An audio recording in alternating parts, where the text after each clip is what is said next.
26 വർഷത്തെ വിശ്വാസം, ലക്ഷക്കണക്കിന് സന്തോഷകരമായ ദാമ്പത്യങ്ങൾ. കല്യാണം എന്നാൽ കേരള മാട്രിമോണി തന്നെ.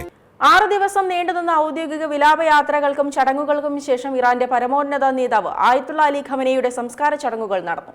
കനത്ത സുരക്ഷാ ക്രമീകരണങ്ങൾക്കിടെയാണ് പരമോന്നത നേതാവിന് നാട് വിട ചൊല്ലിയത്. പശ്ചിമേഷ്യയിൽ വ്യോമാക്രമണം തുടരുകയാണ്. തുടർച്ചയായി 3ാമത്തെ ദിവസവും ഇറാനെതിരായ ആക്രമണം നടക്കുന്നു.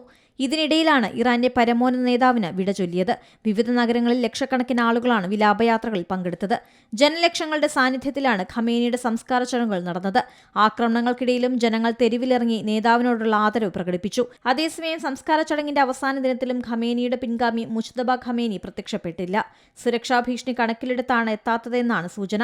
ഫെബ്രുവരി 28-ന് പിതാവ് കൊല്ലപ്പെട്ട അതേ ആക്രമണത്തിൽ മുജ്തബയ്ക്കും പരിക്കേറ്റതായി റിപ്പോർട്ടുകളുണ്ടായിരുന്നു. 1989 മുതൽ 36 വർഷക്കാലം ഇറാന്റെ പരമോന്നത നേതാവായിരുന്നു Ayatollah Ali Khamenei. International desk Zee Malayalam news. ഏറ്റവും പുതിയ വാർത്തകളും വിശേഷങ്ങളും വിരൽത്തുമ്പിലറിയാൻ സീ മലയാളം ന്യൂസ് എല്ലാ ഡിജിറ്റൽ പ്ലാറ്റ്ഫോമുകളിലും ലഭ്യം.